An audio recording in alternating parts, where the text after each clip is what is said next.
con mis propias manos, las mismas que durante casi 60 años se unieron para rezar, las que ayudaron a levantar andas en Semana Santa y a pasar el cepillo en la misa de los domingos. Con estas mismas manos, yo, Javier, cogí el rosario de mi abuela, una reliquia de yeso y plástico, y lo arrojé a las llamas. Vi cómo las cuentas, pulidas por los dedos de 3 generaciones, se retorcían y chisporroteaban en el fuego que había encendido en mi propio patio.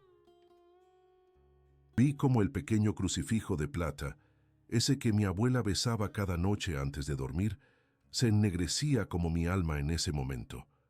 Y no aparté la mirada. Al contrario, sostuve el móvil con pulso firme, grabándolo todo, asegurándome de que el micrófono captara bien mi voz cuando dije las palabras que sellaron mi condena. Aquí tenéis vuestra fe, dije, con un desprecio que aún me quema en la garganta. Cenizas y plástico derretido, esto es lo que vale. Luego, sin dudarlo un segundo, publiqué el vídeo en el grupo de WhatsApp de la parroquia, para que todos lo vieran, para que a nadie le quedara duda de que Javier, el pilar de la comunidad, el hombre de fe inquebrantable, había roto con todo. Ese fui yo, Javier, 58 años, un hombre que nació, creció y esperaba morir en el mismo barrio, a la sombra del mismo campanario. Mi vida entera había girado en torno a la parroquia de San Sebastián. Allí me bautizaron, allí hice la primera comunión, allí me casé con Elena, el amor de mi vida y mi ancla en este mundo. Mis padres fueron de los que ayudaron a poner los primeros ladrillos de la nueva iglesia después de la guerra. Yo heredé ese amor, ese sentido del deber. No era un beato, no se equivoquen, era un hombre de fe a mi manera, una fe de obras, de tradición, de hacer lo correcto. Me enorgullecía de mi lugar en la comunidad. Era el tesorero de la cofradía, el que organizaba la lotería de Navidad, al que todos acudían cuando una bombilla se fundía en el templo o una baldosa se soltaba. La iglesia era mi segundo hogar. Más que eso, era mi legado, la continuación del trabajo de mis padres y mis abuelos. Yo no entendía la fe de otra manera. Era algo sólido, tangible, como los muros de piedra de la iglesia, y todo se vino abajo por un altar. El viejo altar mayor de madera, una joya que mi abuelo, ebanista de profesión, había ayudado a tallar con sus propias manos. Estaba dañado, sí, comido por la carcoma en algunas partes, pero era nuestra historia. Llevaba meses preparando un proyecto para restaurarlo. Había conseguido donaciones. Había hablado con un artesano amigo mío que me hacía un precio especial. Era mi gran obra, mi regalo a la parroquia, la culminación de mi servicio. Y entonces llegó él. El padre Miguel, un chico joven recién salido del seminario, con ideas nuevas y una sonrisa que a mí siempre me pareció condescendiente. Le presenté mi proyecto, orgulloso, con los planos, los presupuestos, todo detallado, y él apenas los miró. «Javier», me dijo, con esa falsa amabilidad que usan algunos para darte un golpe. «Esto es muy anacrónico. La iglesia necesita mirar hacia el futuro, no quedarse anclada en el pasado. Necesitamos algo más funcional, más moderno». Anacrónico. Esa palabra resonó en mi cabeza como un martillazo. No era el altar lo que era anacrónico, era yo. Me estaba diciendo que yo, mi fe, mi historia, mi familia, todo lo que yo representaba sobraba en su nueva iglesia de guitarras y proyectores. La soberbia es un veneno lento. Te va corroyendo por dentro sin que te des cuenta, hasta que un día te miras al espejo y no reconoces al monstruo que te devuelve la mirada. Esa noche no dormí. Di vueltas en la cama mientras Elena respiraba a mi lado, ajena a la tormenta que se desataba en mi interior. Sentí una herida tan profunda, una humillación tan grande, que se transformó en rabia. Una rabia fría y destructora. Si mi legado no valía nada, si mi fe era anacrónica, entonces les iba a dar una lección. Iba a romper con todo de la forma más dolorosa y escandalosa posible. No bastaba con dejar de ir a misa y darme de baja de la cofradía. Tenía que ser un acto público, un golpe que resonara en los cimientos de esa comunidad que me había dado la espalda. Y entonces mis ojos se posaron en la mesilla de noche, en la cajita de madera donde guardaba el rosario de mi abuela Carmen, el símbolo de todo lo que ellos decían defender, el arma perfecta para mi guerra personal. A la mañana siguiente, esperé a que Elena saliera a comprar el pan. Fui al patio trasero, cogí una lata vieja de pintura, le eché un poco de líquido de encender barbacoas y le prendí fuego. Las llamas subieron altas y naranjas contra el cielo gris de la mañana. Fui a por el rosario. Al cogerlo, por un instante, sentí el frío de las cuentas en mi mano y recordé el tacto de la mano arrugada de mi abuela guiando la mía mientras rezábamos. Un recuerdo que aparté con furia.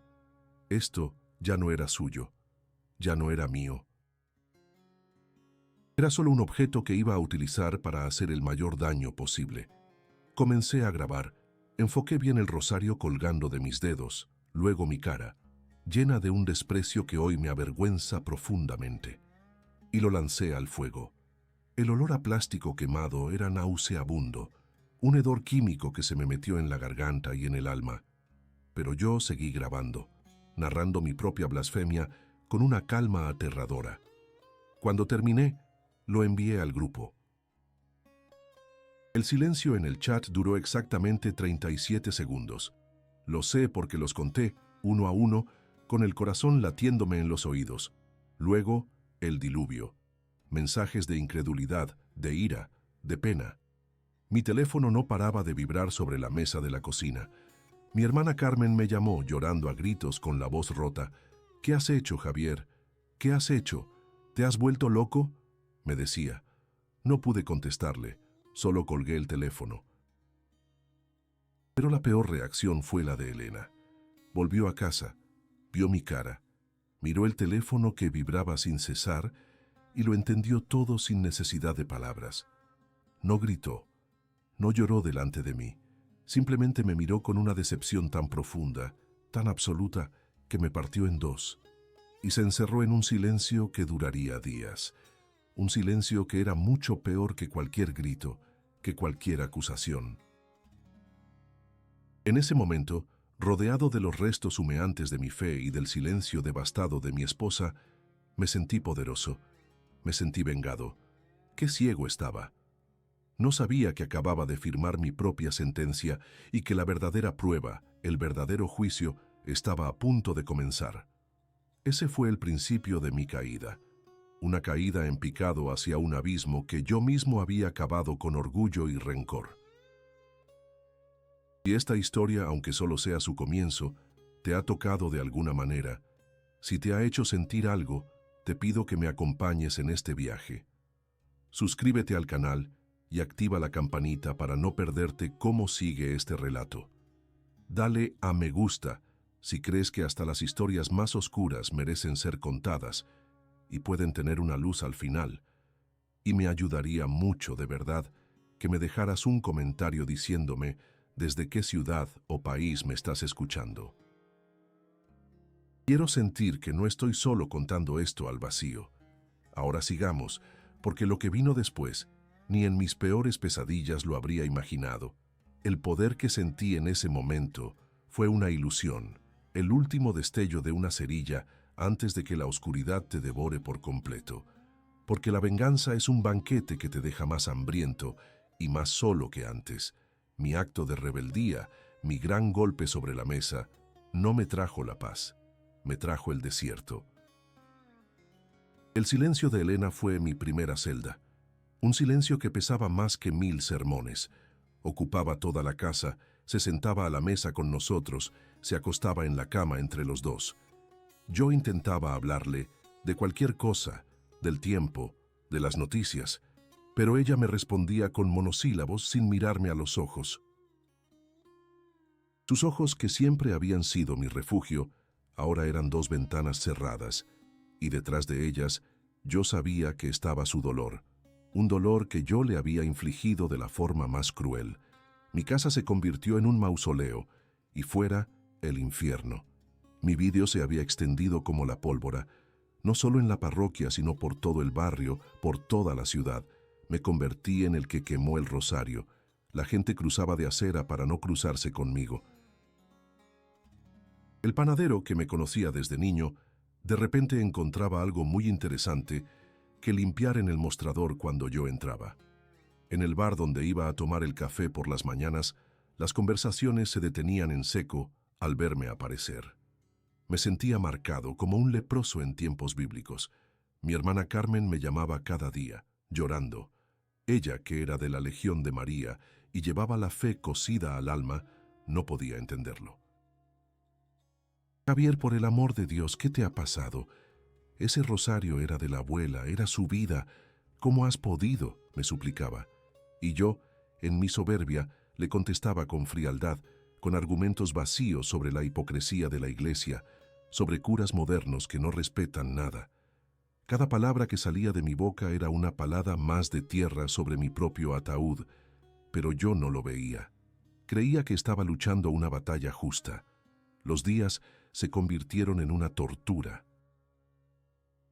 Sin mi rutina en la parroquia, sin mis responsabilidades en la cofradía, sin la compañía de mi mujer, el tiempo se estiraba como un chicle sin sabor. Me pasaba las horas sentado en el sofá, con el murmullo de la televisión de fondo, rumiando mi rabia. La rabia contra el padre Miguel, contra la comunidad que me había juzgado, contra Elena por su silencio, contra el mundo entero. Era un veneno que me recorría las venas. Una tarde no pude más. La casa se me caía encima. Necesitaba aire, velocidad, ruido, algo que acallara el estruendo de mi propia conciencia. Cogí las llaves de la moto. Era una moto grande, vieja, un capricho que me había dado años atrás y que apenas usaba. Elena salió de la cocina al oírme. ¿A dónde vas?, me preguntó. Fue la primera frase completa que me dirigió en días. A dar una vuelta, contesté, seco, sin mirarla. Vi en su cara una sombra de preocupación, pero mi orgullo era más fuerte. Me puse el casco y arranqué. El rugido del motor fue como un grito de liberación. Salí del pueblo y enfilé la carretera de la sierra, una carretera secundaria, llena de curvas, que conocía como la palma de mi mano, o eso creía yo. Le di gas al motor, sintiendo el viento golpear mi pecho. Cada kilómetro que dejaba atrás era un insulto menos, una mirada de desprecio menos. La velocidad me daba una falsa sensación de control, de poder. En mi cabeza seguía la discusión. Anacrónico yo, me decía. Anacrónica es vuestra fe de plástico y canciones facilonas. Justificaba mi acto una y otra vez, alimentando el fuego de mi ira para no tener que enfrentarme al vacío que había dejado. El sol empezaba a caer, tiñendo el cielo de naranjas y morados, pero yo no veía la belleza. Solo veía el asfalto que devoraba, la línea blanca continua que se convertía en mi única guía. Estaba tan ciego de rabia que no vi la mancha de aceite en mitad de la curva. No vi el destello de unos faros que venían de frente. No recuerdo el sonido del impacto. Recuerdo la sensación, la de ser un muñeco de trapo lanzado por un gigante furioso. Recuerdo el crujido de mis propios huesos, un sonido horrible, íntimo, que venía de dentro de mí. Recuerdo el golpe seco y brutal contra algo duro, y luego el silencio. Un silencio absoluto, más profundo que el de mi casa, más denso que el de la noche, y el frío. Un frío que no era de este mundo, que me calaba hasta el alma, flotaba en una negrura total. No había arriba ni abajo, no había tiempo, no había nada. Intenté moverme, gritar, pero no tenía cuerpo, no tenía voz. Y entonces, por primera vez desde que quemé el rosario, sentí miedo. Un miedo puro, animal, existencial, el miedo a la nada. Intenté rezar, por instinto, por desesperación. Las palabras que había repetido miles de veces a lo largo de mi vida acudieron a mi mente, pero no salían. Era como gritar en un vacío donde el sonido no existe. No había Dios, no había santos, no había vírgenes ni ángeles. Solo estaba yo, la conciencia de Javier, suspendida en una negrura helada que me había tragado. Todo mi orgullo, toda mi rabia, se habían evaporado con el impacto. Solo quedaba el terror desnudo de un hombre que se había quedado completamente solo. Estaba solo, completamente roto. Y entonces, en medio de esa nada absoluta, algo ocurrió. Si queréis saber qué fue lo que vi, qué fue lo que me rescató de ese abismo, os pido que le deis a me gusta a este vídeo y activéis la campanita de notificaciones. Porque lo que viene ahora es el corazón de esta historia, el momento que lo cambió todo para siempre. En esa negrura infinita, en ese frío que era la ausencia de todo, el terror se convirtió en mi única compañía. Estaba convencido de que aquello era el final. No el final de la vida, sino algo peor, el final de la existencia, la nada, el premio a mi soberbia, y en el epicentro de ese pánico, cuando ya no quedaba ni un resquicio de esperanza, algo cambió. No fue un estallido de luz ni el sonido de una trompeta celestial. Fue más sutil. Fue como si la propia oscuridad, densa y pesada como el plomo, comenzara a respirar. El frío glacial empezó a ceder, no ante un calor externo, sino ante una calidez que nacía desde dentro de la propia nada, y en medio de ese vacío que se templaba, la vi. No apareció de repente, más bien se hizo presente, como si siempre hubiera estado allí, y yo, en mi ceguera, no hubiera podido verla. Era una mujer. Su figura estaba tejida con una luz suave, una luz que no deslumbraba, sino que calmaba, una luz que parecía tener la consistencia de la seda. Su rostro, no tengo palabras para describir su rostro. No es que estuviera borroso o en sombras, es que contenía todos los rostros y ninguno. Era el rostro que tu alma reconoce sin que tus ojos lo hayan visto jamás. El rostro de una madre que te mira sabiendo hasta el último y más oscuro secreto de tu corazón, y aún así, te ama. No había ni una pizca de reproche en su mirada, solo una paz insondable y una tristeza infinita, pero no una tristeza de condena, sino de compasión. Yo seguía siendo una conciencia rota, un amasijo de dolor y terror, pero al verla todo se detuvo. El pánico se disolvió en su presencia, y entonces, con una delicadeza que contradecía la brutalidad de mi estado, sentí que me sostenía. No sentí unas manos físicas, sino la certeza absoluta de que su ser estaba acunando mi cabeza destrozada, mi cráneo partido. El dolor insoportable que me había acompañado en el último instante de conciencia antes de la oscuridad simplemente se desvaneció, absorbido por su misericordia. Me sentí como un niño pequeño, herido tras una caída estúpida, que es recogido del suelo por su madre. La vergüenza me habría desintegrado allí mismo, la vergüenza de mi acto, de mi odio, de mi estupidez. Quería gritarle que no me tocara, que yo no era digno, que la había insultado a ella y a su hijo. Pero no tenía voz, y aunque la hubiera tenido, su mirada me decía que ya lo sabía todo, y no importaba. Y entonces lo vi. En sus manos, que sostenían mi alma rota, había algo más. Sostenía un rosario, mi rosario, el que yo había arrojado a las llamas, pero no estaba quemado, estaba perfecto, íntegro, como recién salido de las manos del artesano, pero era diferente. Cada cuenta no era de plástico ni de yeso. Era una gota de luz pura, una pequeña estrella palpitante que brillaba con una vida propia. El crucifijo de plata no estaba ennegrecido, sino que resplandecía con una luz blanca y limpia que era casi imposible de mirar directamente. Y vi cómo ella, con una ternura infinita, pasaba las cuentas de luz entre sus dedos. Y con cada cuenta que pasaba, yo sentía un tirón, una conexión, como si un hilo de esa luz me estuviera cosiendo de nuevo, anclándome a algo que yo había intentado destruir, la vida. No me dijo ni una palabra. No hacía falta. Todo su ser me comunicaba un mensaje claro. Todavía no. Tu historia no ha terminado. El primer sonido fue un pitido rítmico y agudo. El primer olor, a limpio, a desinfectante. El primer dolor, un eco sordo en todo mi cuerpo que me recordaba que estaba en un cuerpo, que tenía huesos y carne. Abrí los ojos. La luz era blanca y artificial, la de un tubo fluorescente en el techo. Estaba en una cama de hospital, rodeado de máquinas que pitaban y zumbaban. Vi la cara de un médico joven asomado sobre mí, con una expresión de incredulidad absoluta.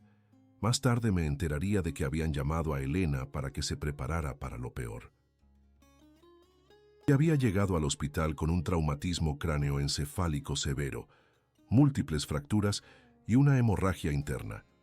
Me dijeron que estuve horas en el quirófano y que mis posibilidades de sobrevivir, y más aún de despertar sin secuelas graves, eran prácticamente nulas. Un milagro, lo llamaban algunos en voz baja. Yo sabía que no era un milagro impersonal. Tenía un rostro y unas manos que sostenían un rosario de luz.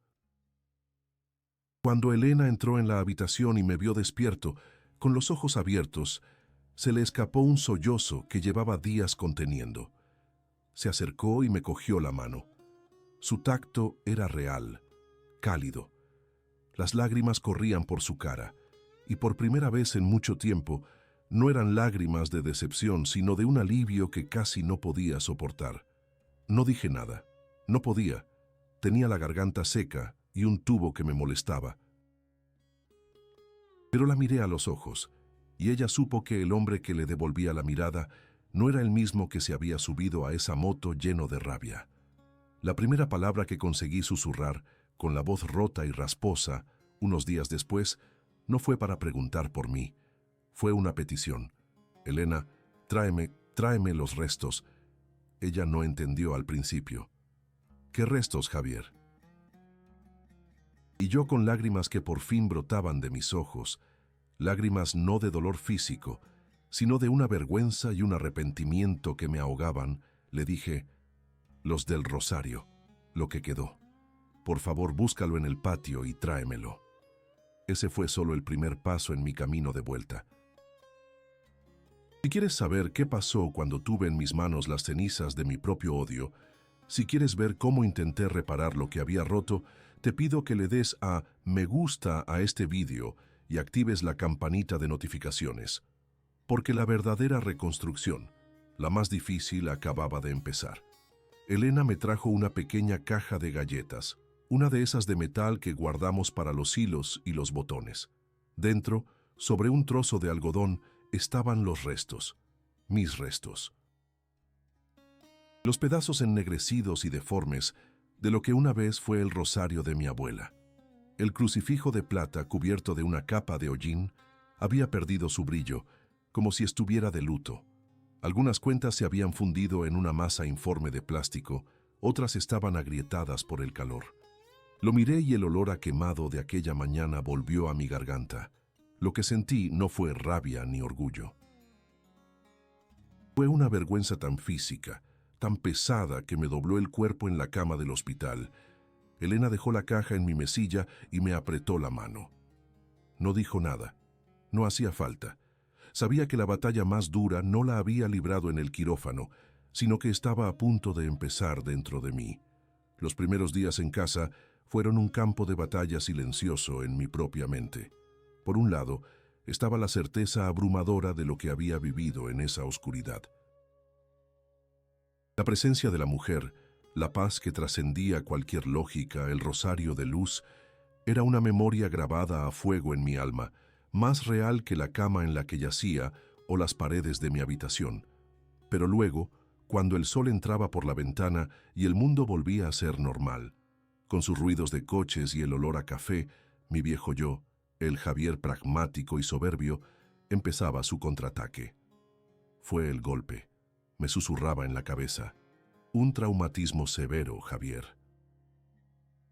El cerebro hace cosas raras para protegerse. Te lo dijo el médico. Alucinaciones por la falta de oxígeno, por la morfina. Es un mecanismo de defensa. Me aferraba a esas palabras como un náufrago a una tabla. Era más fácil creer en la neuroquímica que en la misericordia. Era más sencillo pensar que mi cerebro, en su agonía, había proyectado la imagen de una madre para consolarme, que aceptar que la Madre de Dios me había recogido del suelo. Aceptar eso significaba aceptar la magnitud de mi pecado, y eso era un peso que creía no poder soportar. Pero Ela no me dejaba en paz, no de una forma que asustara, sino con una insistencia suave y persistente. Cada noche, el sueño era el mismo. No soñaba con la moto ni con el impacto, soñaba con la negrura. Me veía flotando de nuevo en ese frío absoluto, en esa nada aterradora. Revivía el pánico de ser solo una conciencia a la deriva, sin cuerpo, sin voz, sin esperanza. Y justo cuando el terror llegaba a su punto máximo, cuando sentía que me disolvía en el vacío para siempre, una calidez empezaba a nacer en la distancia, y me despertaba, sudando, con el corazón desbocado, no por el miedo a la muerte, sino por el miedo a la no existencia de la que había sido rescatado. La visión no había sido un consuelo para la muerte, había sido un rescate de algo mucho peor. Durante el día, la caja de metal en la mesilla era un juez silencioso. Cada vez que la miraba recordaba no solo el fuego, sino todo lo que vino antes. Me recordaba a mí mismo, años atrás, escuchando a mi hermana Carmen hablar con devoción de la Legión de María, y yo poniendo los ojos en blanco, pensando para mis adentros que todo aquello era una exageración de beatas. Me recordaba en las reuniones de la cofradía, criticando con cinismo a los que hablaban de sentir la presencia de la Virgen en la procesión. La Virgen está en el cielo, no paseándose por la calle Mayor, llegué a decir una vez, con esa arrogancia del que cree que su fe de obras y ladrillos es la única válida. Recordaba mi desprecio por las pequeñas devociones, por las medallas, por los escapularios, por los rosarios. Para mí eran cosas de viejas, supersticiones que ensuciaban la fe adulta y racional que yo creía practicar. ¡Qué necio! ¡Qué ciego! Cada uno de esos recuerdos era una espina que se me clavaba más hondo. El hombre que se reía de la fe sencilla de los demás era el mismo que había acabado quemando el símbolo más sagrado de su propia familia. La vergüenza era un fuego lento que me consumía por dentro, mucho más doloroso que las llamas de mi patio. Una tarde, mientras Elena había salido a hacer la compra, sentí que no podía más. No me enfrentaba a ello o la locura o la desesperación acabarían conmigo. Con un esfuerzo que me dejó sin aliento, me levanté de la cama y cojeé hasta la mesilla. Cogí la caja de metal. Me temblaban las manos. La abrí y volqué su contenido sobre la colcha. Allí estaban, patéticos y rotos. Los toqué. El plástico fundido era áspero y cortante. El crucifijo estaba frío y lloré. Lloré como no lo había hecho desde que era un niño. Lloré por mi abuela, por mis padres, por Elena, por mi hermana. Lloré por el hombre estúpido y orgulloso que había sido. Y lloré por ella, por la tristeza infinita que había visto en su mirada. En medio de ese mar de lágrimas, una idea absurda, imposible, se abrió paso en mi mente. Tenía que arreglarlo. Tenía que volver a unirlo. Era una locura. Estaba destrozado, fundido. Pero la imagen de ese otro rosario, el de luz perfecto y entero en sus manos, me decía que no era imposible. Esa noche no pude dormir. Esperé a que Elena se durmiera y con el sigilo de un ladrón llevé la caja a la cocina. Encendí la pequeña luz sobre la encimera. Vacié los restos sobre la mesa. Parecía un rompecabezas macabro. Busqué en los cajones y encontré un trozo de hilo de pescar, fino y resistente. Cogí la primera cuenta que pude rescatar, una de las pocas que no se había deformado del todo, aunque estaba negra como el carbón. Intenté pasar el hilo por el pequeño agujero. Mis dedos, torpes y debilitados por el accidente, no me obedecían. El hilo no entraba. Lo intenté 1, 2, 10 veces. La frustración crecía mezclándose con la culpa. No puedes, me decía esa voz cínica de mi interior. Lo has roto para siempre. Déjalo. Es inútil, igual que tú. Estaba a punto de barrerlo todo con la mano y tirarlo a la basura, de rendirme. Y entonces, en esa cocina silenciosa, en mitad de la noche, me derrumbé. Apoyé la frente en la madera fría de la mesa, rodeado de los pedazos de mi sacrilegio, y susurré. No fue una oración aprendida, fueron las palabras más sinceras que habían salido de mi boca en toda mi vida. Ayúdame, dije al aire, a la luz, a su recuerdo. Por favor, yo no sé, yo no puedo. Ayúdame. Me quedé así un rato vacío, rendido, y entonces, con una calma que no era mía, volví a coger el hilo y la cuenta. Y esta vez, a la primera, el hilo se deslizó por el agujero. Me quedé mirando esa única cuenta negra enhebrada en el hilo transparente, brillando bajo la luz de la cocina. No era mucho, pero era un comienzo, era la primera piedra. Este fue el primer paso en un camino que aún no sabía a dónde me llevaría. Si queréis ver cómo continuó esta reconstrucción, tanto la del rosario como la de mi alma, os pido que le deis a me gusta a este vídeo y activéis la campanita de notificaciones, porque lo que sucedió después merece ser contado. Aquella primera cuenta enhebrada en la oscuridad de mi cocina fue el primer ladrillo de una vida nueva. Noche tras noche, mientras Elena dormía, yo me sentaba a la mesa con mis pedazos rotos. Limpiar cada cuenta ennegrecida, buscar el minúsculo agujero con la punta del hilo, era un acto de penitencia, una oración que mis labios no se atrevían aún a formular. Cada cuenta que lograba ensartar era una pequeña victoria contra el hombre que había sido. El rosario iba tomando forma, pero era una forma herida.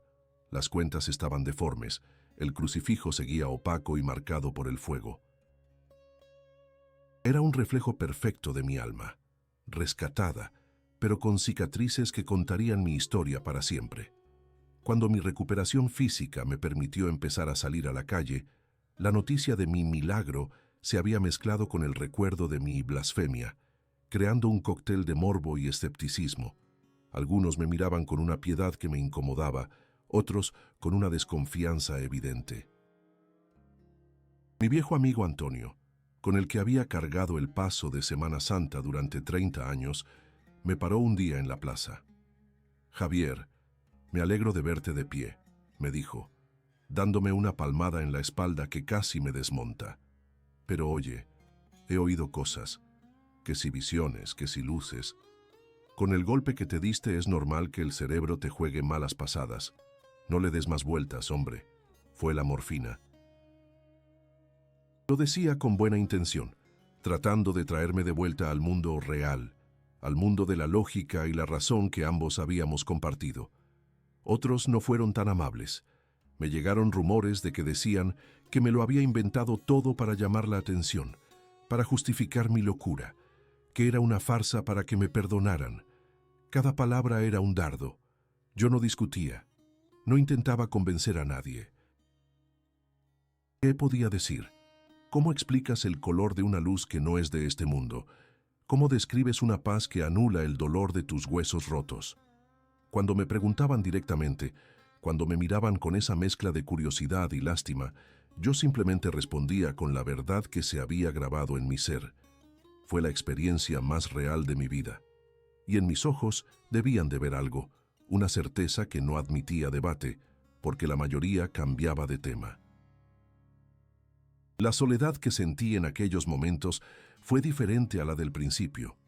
Ya no era la soledad de la rabia, sino la del que guarda un secreto demasiado grande para ser contado con palabras. Fue Elena quien me abrió una puerta. Un jueves por la tarde, me dijo, «Mi prima Luisa se reúne con unas amigas en su casa para rezar el rosario. Son buena gente, Javier. ¿Por qué no vienes?» Mi primer impulso fue negarme. El viejo Javier, el cínico, se revolvió dentro de mí. ¿Yo en una reunión de esas que siempre había llamado corrillos de beatas? Pero entonces miré el rosario remendado que ahora llevaba siempre en el bolsillo. Su tacto áspero me recordó que ya no era ese hombre. Fui. Entré en aquel salón esperando encontrarme con miradas de juicio. En su lugar encontré sonrisas amables y una taza de café caliente. Nadie me preguntó por el accidente. Nadie me mencionó el vídeo. Simplemente me dieron un sitio, y cuando empezaron a rezar saqué mi rosario quemado del bolsillo. Vi cómo algunas miraban de reojo sus cicatrices, pero nadie dijo nada. Y allí, en la cadencia humilde de las Avemarías, rodeado de una fe sencilla que yo había despreciado, sentí por primera vez que estaba en casa. Encontré un refugio no en los muros de piedra de una iglesia, sino en la comunidad de corazones que creían en lo mismo que yo había visto, que la misericordia tiene rostro de madre. Pasaron los meses.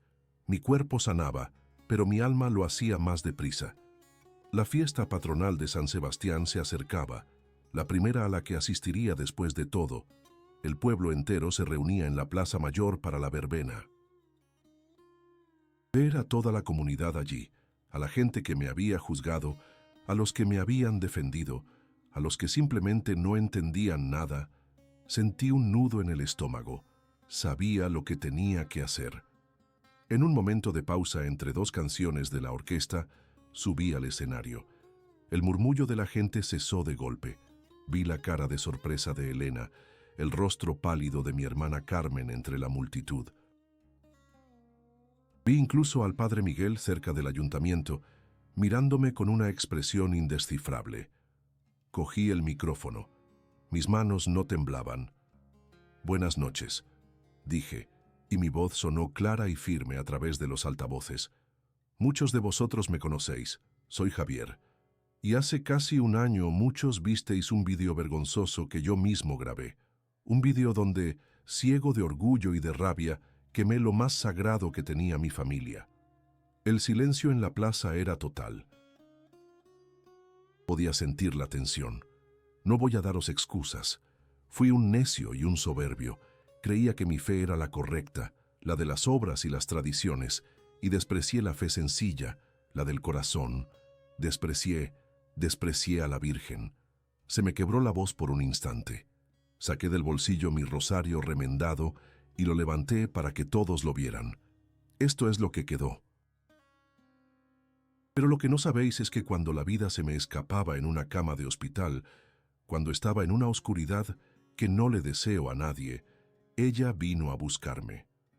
Aquello que yo había despreciado, aquello que había intentado destruir con fuego, fue precisamente lo que me sostuvo y me trajo de vuelta, y me enseñó que la fe no se trata de tener razón, sino de dejarse querer, de dejarse salvar. Miré a la multitud. Vi lágrimas en los ojos de mi hermana, de Elena, de viejos amigos. Hoy, delante de todos vosotros a los que ofendí con mi escándalo, os pido perdón. Y le pido perdón a ella, a la madre que recoge los pedazos rotos de sus hijos, por muy sucios que estén, y los vuelve a unir.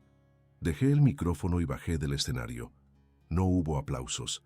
Hubo algo mejor, un silencio respetuoso, cargado de emoción. Y mientras caminaba hacia mi mujer, la gente se apartaba para dejarme paso, y en sus miradas ya no había juicio, sino comprensión. Mi historia no es la de un cambio de religión, es la historia de un cambio de corazón.